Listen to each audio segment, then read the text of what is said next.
celebrar o Senhor assim como nós estamos celebrando, né? Demos uma avançada porque eu estava fazendo os cultos lá de casa e a gente resolveu algumas medidas de segurança fazer aqui na igreja de uma maneira melhor. Eu queria refletir aqui um texto no livro de Jó, capítulo 29, verso 1, que é um texto onde nós vamos usar para as ministrações das ofertas hoje. E eu quero incentivar você a principalmente fazer essa oferta onde você está, a cidade onde você se encontra, o bairro onde você se encontra, nos problemas que sua cidade tem enfrentado. Então você pode muito bem amanhã, segunda-feira, ir no supermercado, comprar 10 cestas básicas e ajudar alguém que está perto de você sofrendo, um parente, uma família e por aí vai. Se você congrega conosco na nossa igreja, aqui em Brasília ou em Goiânia, você pode fazer sua oferta, seu dízimo, sua doação. A gente vem, nesse tempo de quarentena, falando sempre sobre isso, que todo recurso por nós arrecadado durante a quarentena, e principalmente nesse mês, é convertido totalmente à compra de cestas básicas para que idosos, principalmente, famílias pobres e pessoas em situação de vulnerabilidade sejam assistidas por nós durante esse tempo de quarentena. Então a gente tem uma equipe de voluntários e missionários da igreja, de domingo a domingo, empenhado nessa missão. Ali na minha frente, graças a Deus, sexta-feira, se não me falha a memória, a gente conseguiu, com o apoio de muitos de vocês, comprar 100 cestas básicas e a gente já passou aí de 300 famílias assistidas por nós durante a quarentena e a nossa meta aí é atingir 1000 famílias cuidadas durante esse tempo de quarentena. E hoje, pela manhã, refletindo sobre esse tempo que a gente está vivendo, e ao mesmo tempo que eu creio que é uma ação da ira de Deus, e quando a gente aborda a ira, a gente sempre pensa isso no pejorativo, né? Mas a Bíblia expressa isso no qualitativo.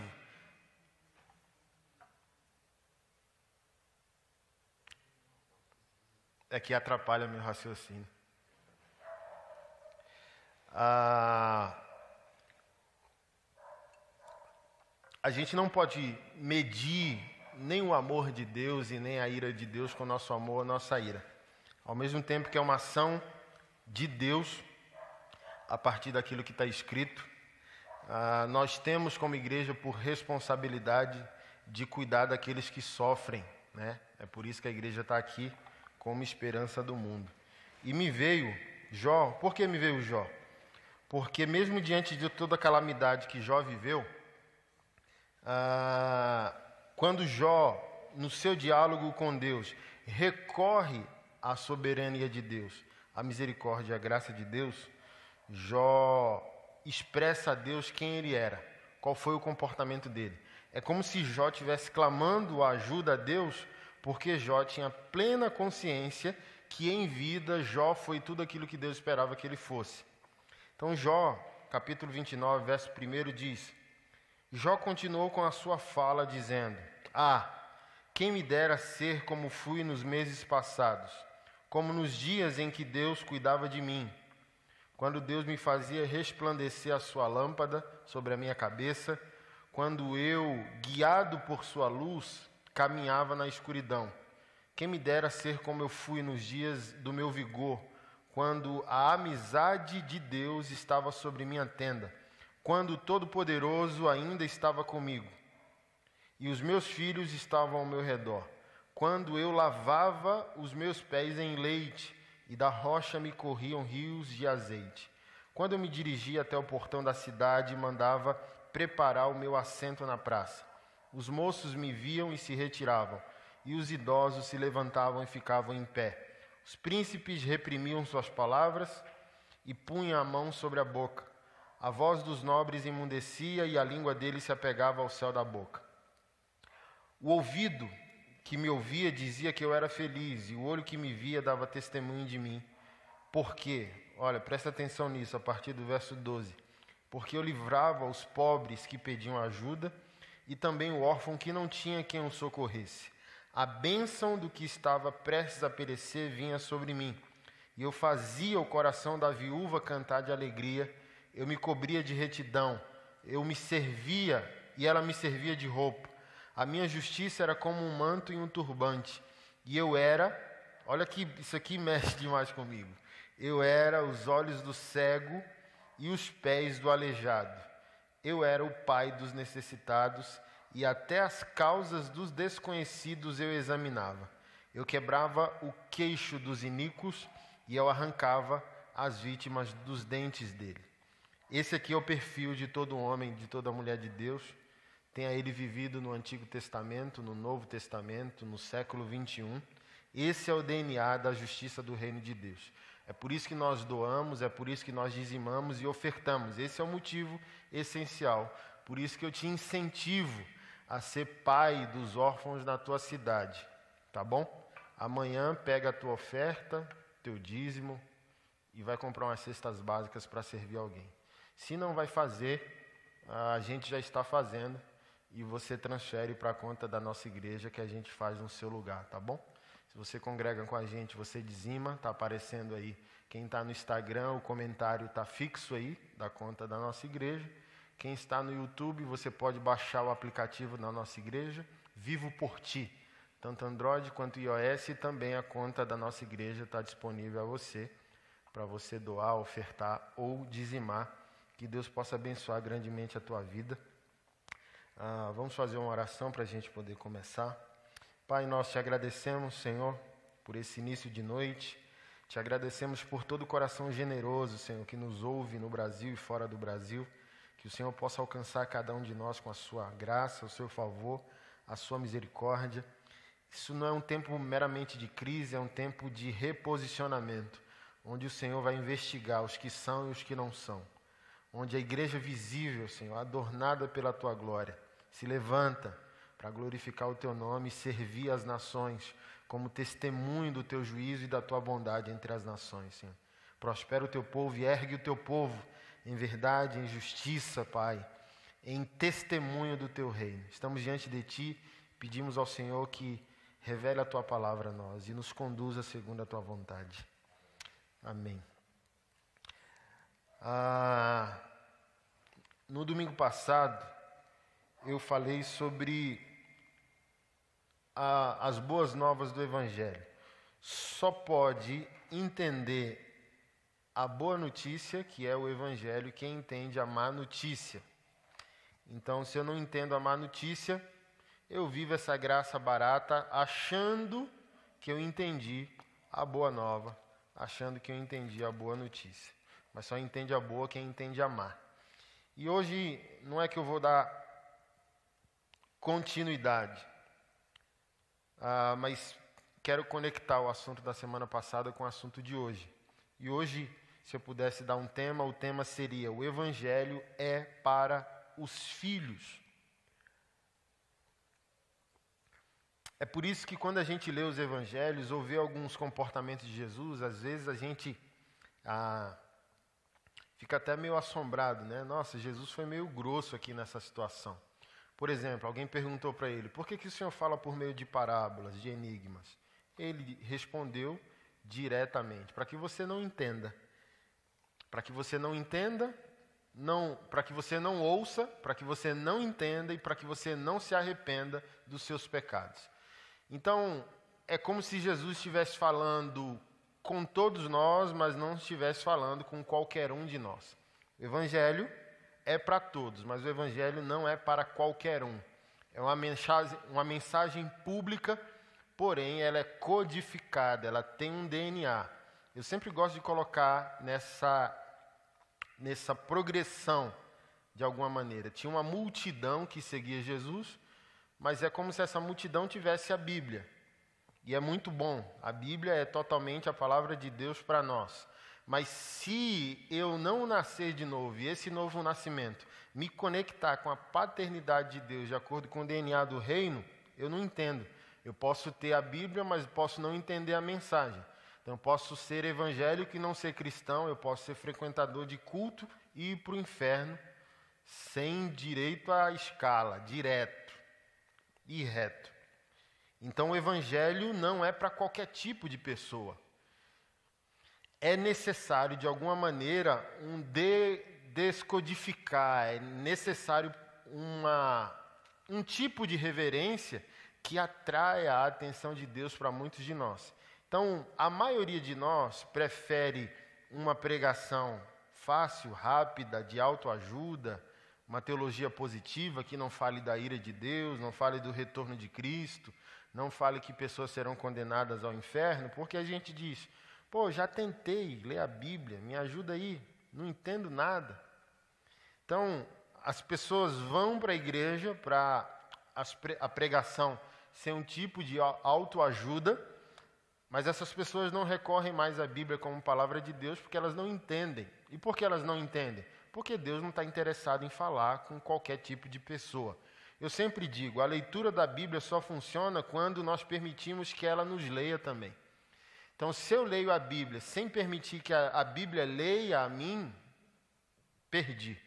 Eu não vou entender o Evangelho, vou ser só um evangélico, vou ser só um frequentador de culto, um frequentador de igreja. Se a Bíblia não me lê, não adianta eu lê-la de Gênesis a Apocalipse. Não adianta, de maneira nenhuma ela vai se revelar a mim. A Bíblia é uma pessoa. A Bíblia é Cristo totalmente como palavra de Deus, o Logos de Deus revelado a nós. Então o Evangelho é só para os filhos. E quando eu falo é para os filhos, eu não estou falando desse romance. E o paizinho, o abapai. Não, eu estou falando sobre Paulo. Paulo ele foi muito profundo, né? Em algumas questões que às vezes a gente não entende. O próprio Pedro disse isso, né? Que as cartas de Paulo eram de difícil compreensão. Então Paulo falou coisas como espírito de sabedoria e de revelação. Ele escreve uma das suas cartas e diz, eu oro para que Deus vos conceda espírito de sabedoria, espírito de revelação. Em outro lugar ele diz, para que Deus abra os olhos do vosso entendimento. Olha que negócio doido. Ele está dizendo que o entendimento já é algo muito bom, mas ele está dizendo que há um passo além. Ele diz que existem olhos no entendimento. Que Deus abra os olhos do vosso entendimento. Então, é como se Paulo pode não ter discorrido muito bem sobre essa atmosfera espiritual quando se acessa o reino de Deus a partir da paternidade revelada por Jesus Cristo, sobre a profundidade das riquezas. Ele mesmo falou sobre o arrebatamento, né? A gente vai falar esses dias sobre a questão do espinho na carne, que as pessoas dizem que era pecado. Olha, Paulo tinha pecado. Quem não tiver pecado, atira a primeira pedra. Até Paulo tinha seu espinho na carne. Conversa fiada. Quando Paulo disse em uma das suas cartas que ele era o principal dos pecadores, ele era o homem mais santo da face da terra. Nenhum homem em pecado escreve 70% do Novo Testamento, nenhum homem em pecado evangeliza um continente inteiro como ele fez em menos de 3 anos, com poucos voluntários. Então é conversa fiada de quem quer viver em pecado, afirmar que o espinho da carne de Paulo era pecado. Mas no texto ele diz que o espinho na carne, a saber, o mensageiro de Satanás, para esbofeteá-lo, para que ele não se ensoberbecesse das revelações dadas a ele. Então, quando eu afirmo que o evangelho é só para filho, eu não estou dizendo só de Deus como Pai. É como se eu estivesse falando de uma porta espiritual no qual você entra e não tem mais retrocesso. É como se depois de um certo nível de entendimento, revelação, relacionamento com Deus, você perdesse total habilidade de ser descrente. Não tem mais como retroceder. Você até quer pecar, mas não tem nem graça mais para pecar. Você quer até retroceder, mas você diz, eu não tenho mais habilidade para não pertencer a Deus. Então, quando eu falo sobre o evangelho é para os filhos, eu não estou falando de Deus como Pai. Estou falando, a pessoa se entregou radicalmente ao Evangelho e ao reino de Deus, que toda a realidade do reino de Deus tomou conta dessa pessoa e essa pessoa não tem mais a habilidade de viver uma vida qualquer. Aí ela consegue atingir essas complexidades que o apóstolo Paulo celebrou sobre a profunda revelação do reino de Deus, de quem é Cristo, de quem é Deus o Pai, quem é a pessoa do Espírito Santo, e por aí vai. É por isso, por exemplo, que Jesus não estava interessado na audiência, quando ele pergunta, quem eles dizem que eu sou? Jesus não queria saber o que as pessoas diziam sobre ele. Jesus queria saber se aquele grupo de discípulos tinha se tornado filho do reino de Deus, se aquelas pessoas tinham obtido a revelação definitiva, e essa revelação definitiva que faz a pessoa viver para a glória de Deus. Quem eles dizem que eu sou? Olha, um dos profetas, Jeremias, Elias. Aí o Senhor diz, só lamento, eles não conseguiram entrar. Vocês, quem vocês dizem que eu sou? E ninguém respondeu a não ser Pedro. Por isso que Pedro, eu sempre peço para avaliar Pedro numa timeline. Ó. Pedro era um aqui, 2008, Pedro era um. 2020 aqui, Pedro é outro. Em Atos dos Apóstolos, um grupo de pessoas pergunta, esse cara aqui não é esse cara aqui, de 12 anos atrás? E as pessoas dizem, é a mesma pessoa. E eles concluíram, verdadeiramente ele esteve com esse Cristo.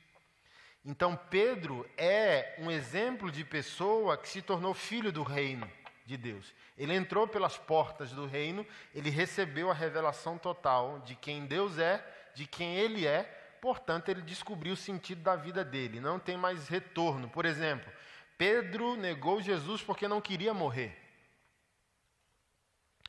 Mas depois que Pedro entrou definitivamente pelas portas, se tornou filho do reino, a sua morte foi por crucificação, se você não sabe. Não está na Bíblia, mas a história da igreja revela que Pedro foi morto por crucificação. E o último pedido de Pedro foi que ele fosse crucificado de cabeça para baixo, porque não era digno de ser crucificado como o mestre foi. Como que um cara negou por ser covarde, temer a morte, e um dia encara a morte com naturalidade e só faz um último pedido?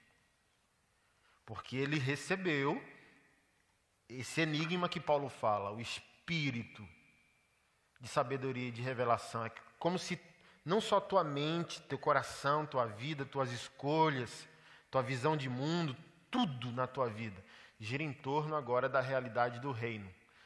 Você não consegue, você até quer, tem o seu dia mal, você fala, eu não quero, mas você não consegue, faz parte de você não consegue mais negar essa realidade. Então, Pedro negou Jesus com medo da morte porque ele não tinha entrado nas portas do reino. Ele não era filho do reino. Mas quando ele entrou, definitivamente ele entendeu. E por isso que ele conseguiu ser o homem que ele foi. Por isso que numa timeline, quando a gente avalia ele, a gente percebe o seu nível de mudança, o seu nível de transformação. Então, quando Jesus perguntou o que as pessoas pensavam sobre ele, Jesus queria saber se as pessoas tinham recebido a revelação. Então, Pedro foi o único que respondeu, tu és o Cristo, o Filho do Deus vivo. O que Jesus respondeu para ele? Não foi carne nem sangue que te revelou, mas o Espírito do meu Pai que te revelou. E é como se fosse isso. Porque você entendeu quem eu sou, agora você vai entender quem você é. Tu és Pedro em cima dessa rocha, e a rocha não é Pedro, a rocha é a revelação, é o entendimento que Jesus é o Cristo, Filho de Deus, que a igreja é edificada. E, portanto, a vida de Pedro também é edificada na revelação que ele obteve sobre a identidade de Deus em Jesus Cristo. Então, o que eu posso concluir? Que a multidão tem a Bíblia. Mas a partir da Bíblia, só os discípulos que se tornaram filhos do reino de Deus obtêm a mensagem. ou melhor, se tornam a mensagem.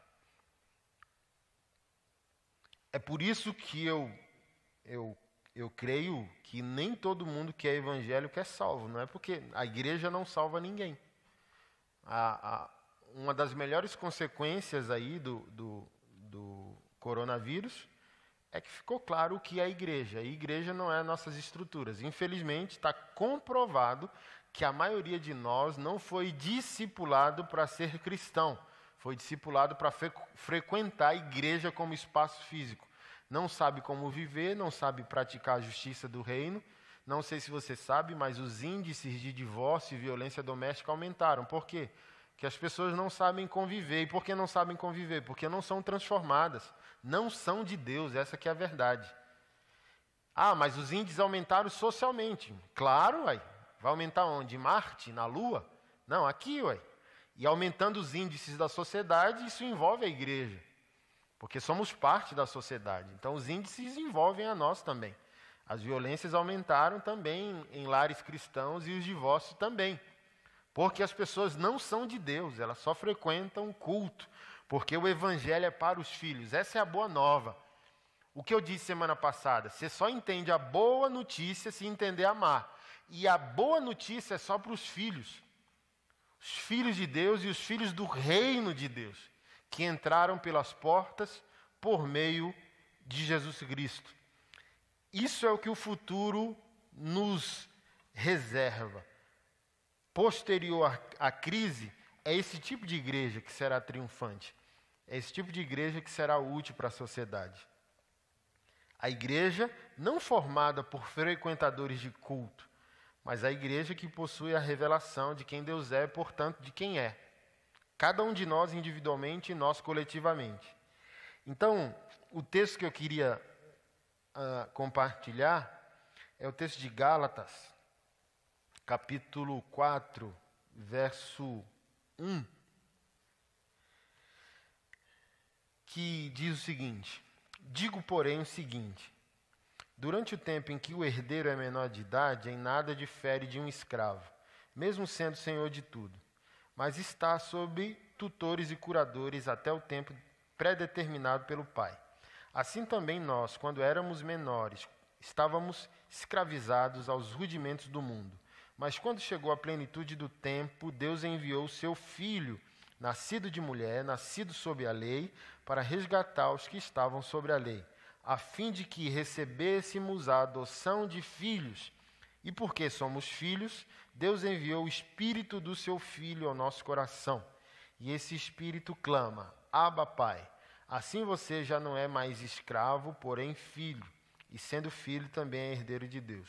Mas no passado, quando não conheciam a Deus, vocês eram escravos de deuses que por natureza não são deuses. Mas agora que vocês conhecem a Deus, ou melhor, agora que vocês são conhecidos por Deus, como é que estão voltando outra vez aos rudimentos fracos e pobres, os quais de novo querem servir como escravos? Vocês guardam dias, meses, tempos e anos. Receio que o meu trabalho por vocês tenha sido em vão. Sejam como eu sou, porque também eu sou como vocês. Isto é o que lhes peço, irmãos. Vocês não me ofenderam em nada. Vocês sabem que eu lhes preguei o Evangelho a primeira vez por causa de uma enfermidade física. E por mais que a minha enfermidade na carne lhes tenha sido uma provação, vocês não me trataram com desprezo, nem com desgosto. Pelo contrário, me receberam como anjo de Deus, como o próprio Cristo Jesus. O que aconteceu com a felicidade que vocês tinham? Porque posso dar testemunho de que, se fosse possível, vocês teriam arrancado os próprios olhos para me dar. Será que, por dizer a verdade, me tornei inimigo de vocês? Tem café ainda? Tem?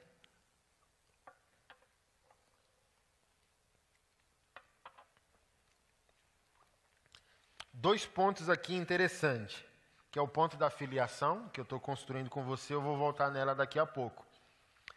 E a realidade espiritual, evangélica, estética. Paulo falou sobre isso, que nós recebemos o espírito de adoção por meio da comunicação que Deus o Pai nos fez a partir do espírito do Filho dele que foi dado a nós. E ele faz aos Gálatas a reclamação que os Gálatas estavam retrocedendo aos rudimentos fracos e pobres, que era guardar os dias, meses, tempos e anos, que era ter uma espiritualidade física, coisa que nós evangélicos gostamos, assim.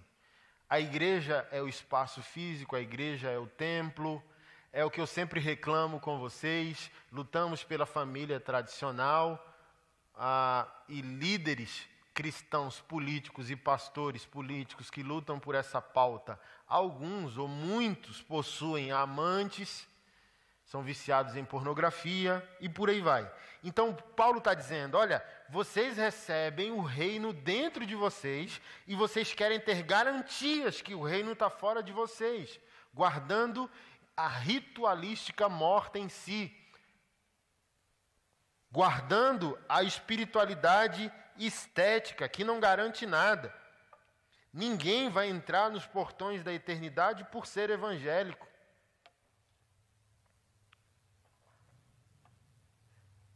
Ninguém vai entrar nos portões da eternidade porque lutou pela família tradicional. Pelo contrário, porque foi a família que Deus esperava que fosse. Então a gente quer praticar fé fora de nós, achando que isso é suficiente para garantir quem somos por dentro e quem somos diante de Deus. Esse é o grande perigo. O evangelho é só para os filhos. E Paulo deixou claro isso aqui para nós. Recebemos, verso 5, a adoção de filhos. E porque nos tornamos filhos, Deus enviou o Espírito do Filho dele ao nosso coração, e esse Espírito clama, Abba Pai. Ponto. Acabou, fechou a grande questão. Tudo, a partir de Cristo Jesus, na nossa fé, na nossa vida, no nosso interior, no nosso exterior, no nosso ministério, na nossa profissão, na nossa família, só ocorre porque Deus agora passou a habitar dentro de nós por meio do Espírito de adoção que nos foi dado, por meio do Espírito do Filho dele. Eu estava pensando hoje mais cedo, os caras ficam, pastor, como que eu posso ser livre da pornografia? Simples, gente, simples, está aqui a resposta. Fazer uso ou ser habitado pelo espírito de adoção que clama Abba Pai. Há uma realidade espiritual dentro daquele que nasceu de novo, que tem anseio por Deus, tem fome por Deus, tem expectativa por Deus. Então, por exemplo, ninguém quer consumir pornografia se está fazendo uso ou acessando o espírito que foi dado, que clama Abba Pai, quer Deus, quer mais de Deus. Ninguém quer trair ao seu culpar de Deus. Ninguém quer trair orando. Ninguém quer ver pornografia enquanto lê a Bíblia, enquanto adora, enquanto ora. Então, as pessoas querem se resolver por fora. Pastor, me dá uma metodologia de eu conseguir ficar livre da pornografia. Não, irmão. Não é simples assim. É dentro de você. É o que te ocupa. É o que habita dentro de você. Então, parte de nós, como igreja cristã no Brasil, como igreja evangélica no Brasil, não funciona por causa disso. É evangélico, mas não é filho. Tem hábitos de fé, mas a fé não opera de maneira eficaz dentro do sujeito. Luta politicamente pela família, mas não é de maneira prática a família que Deus espera que seja. Recebemos o Espírito de adoção por meio do Espírito de Jesus Cristo, que foi derramado no nosso coração, que clama por intimidade por Deus. É essa a maior carência, é essa a maior carência durante esse tempo, onde estão os filhos. Paulo falou isso em Romanos, que a criação geme com a profunda expectativa que os filhos de Deus se expressem, sejam manifestos, sejam revelados. Onde que estão os filhos de Deus? Porque se vivêssemos como filhos de Deus, por incrível que pareça, quase todos os nossos problemas estariam resolvidos. Porque a maioria dos nossos problemas não acontece fora de nós.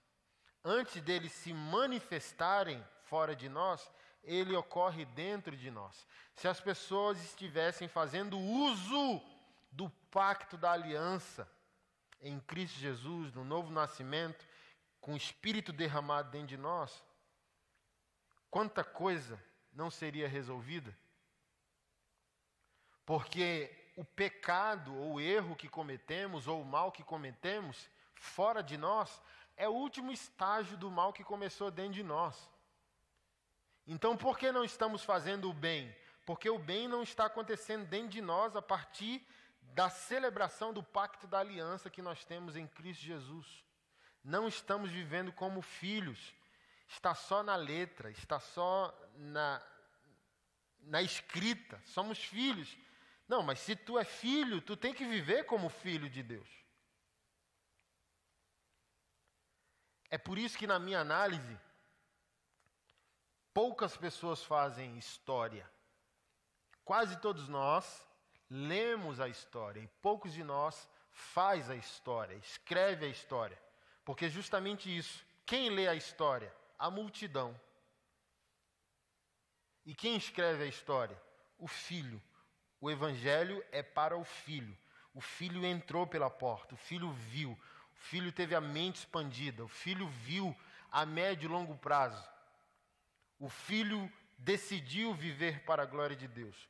O filho elevou o nível. Comentei isso esses dias num vídeo que eu gravei.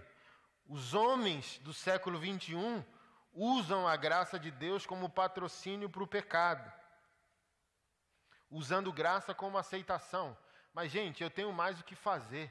Se evangelho é eu ir para a igreja para eu ser aceito, a gangue me aceita, o bandido me aceita, a macumba me aceita, o mundo me aceita, os caras da sinuca me aceitam, os caras do futebol me aceitam. Eu não vou para a igreja para ser aceito, macho. Porque quando eu falo, o evangelho tem que me aceitar, no final das contas eu estou querendo que o evangelho se adeque a mim, à minha agenda, às minhas preferências ou aos meus pecados escondidos.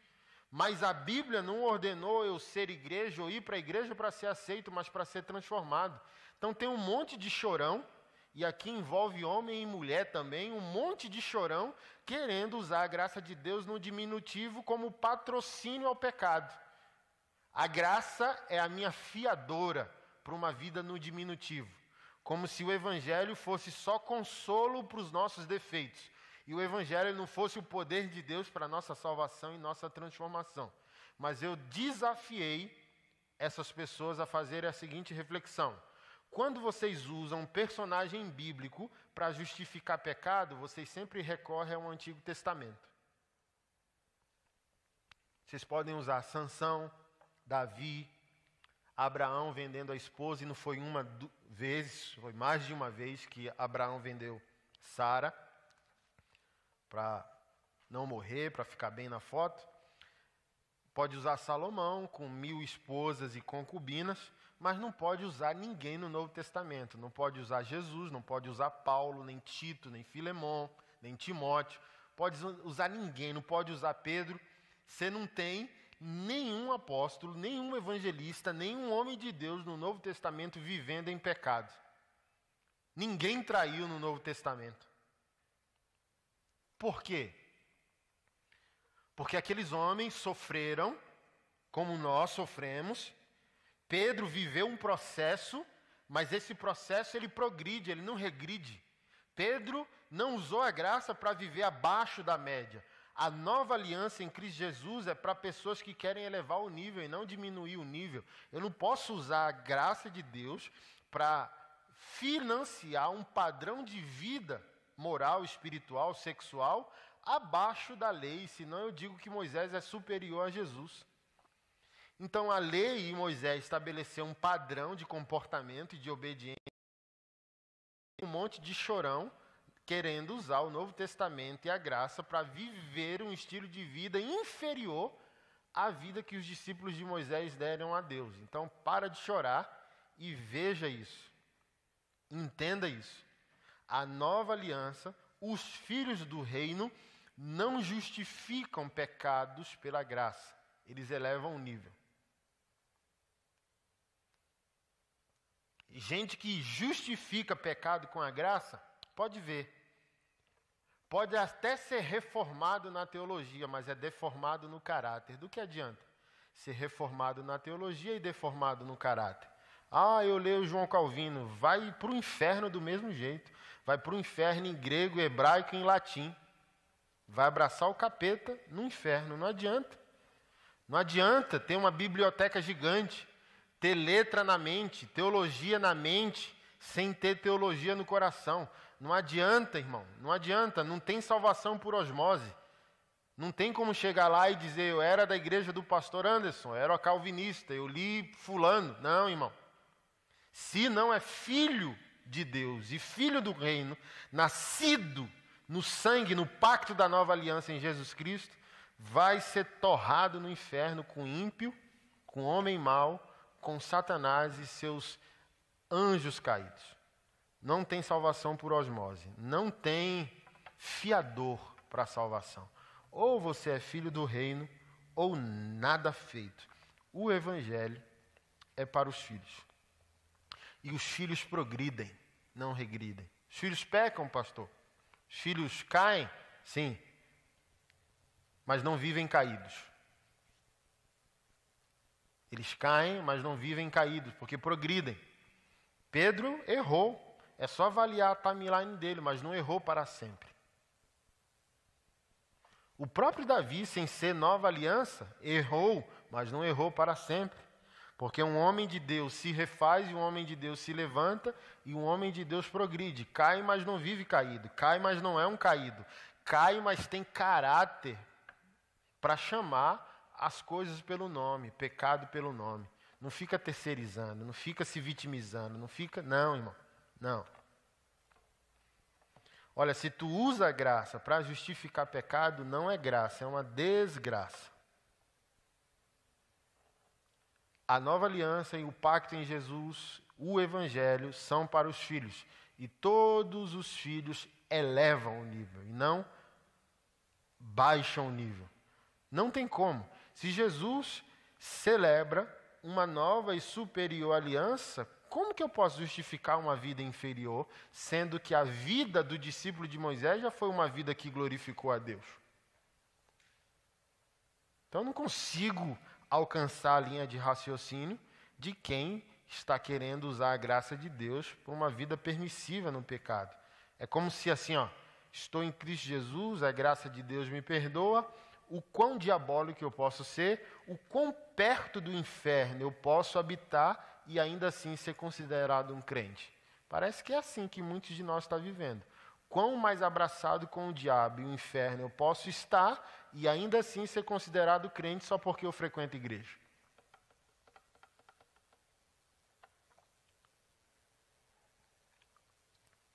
Por isso que eu digo que a gente não está em avivamento, tá? Ananias e Safira já era a nova aliança e morreram por causa de uma oferta. Então não estamos em avivamento, estamos muito longe.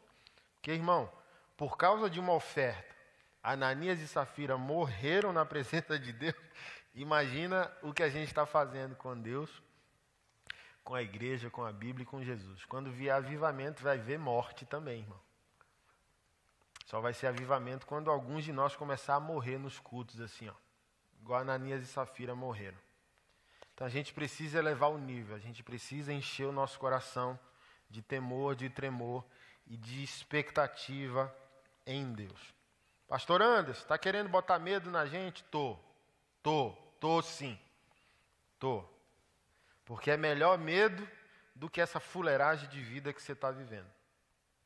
É melhor medo do que essa bagunça que você está fazendo com a sua vida, com a Bíblia e com a igreja do Senhor. Vai matar você não. Olha só, Leonard Ravenhill, naquele livro, Porque Tarda o Pleno Avivamento, diz, Jesus, quando voltar, não vai dizer, Leonard, vou te punir ao inferno porque você me levou a sério demais. Ninguém aqui vai para o inferno porque levou Jesus a sério demais. Fui muito bíblico, fui muito santo, orei demais, jejuei demais, confrontei demais. Não, ninguém vai para o inferno porque foi sério demais. Mas o contrário, irmão, não posso garantir. Porque é isso. A graça do século XXI é o quão amigo do diabo eu sou e ainda assim ser salvo. Eu não posso garantir muita coisa para você. Então eu estou botando medo mesmo na sua vida e que possa fazer efeito, tá bom? Vamos orar, onde você estiver, curve sua cabeça. Pai, nós te agradecemos pela tua palavra, te agradecemos pelo momento histórico que as nações estão vivendo, isso é bíblico, nós enchemos o nosso coração de expectativa, de temor, de amor, de reverência a ti, a tua igreja, a tua palavra, o teu Espírito que em nós habita, o teu Filho crucificado em nosso favor, nós glorificamos e exaltamos o teu nome e pedimos que a tua vontade se realize através de nós. Visite cada lar aqui representado, cada pessoa que está assistindo esse culto, Senhor, online, em qualquer lugar do mundo, visite essa pessoa agora com glória e majestade, inunde o coração dela com a maravilha, Senhor, do Evangelho, da revelação de quem Tu és. Enche o coração desse meu irmão, dessa minha irmã, da alegria da salvação, como disse o salmista, devolve a nós a alegria da salvação e que essa alegria dê a nós o temor e o tremor do Senhor. Nos abençoe e nos conduza, Pai, segundo a Tua vontade. É a nossa oração em nome do Teu Filho Jesus. Amém. Aqueles que entraram no início da live, toda a nossa arrecadação de doações, dízimos e ofertas estão sendo convertidas durante a quarentena para servir pessoas pobres e vulneráveis e idosas por meio de cestas básicas, quando possível, medicamento e botijão de gás. As nossas contas estão aí nas mídias, tá bom?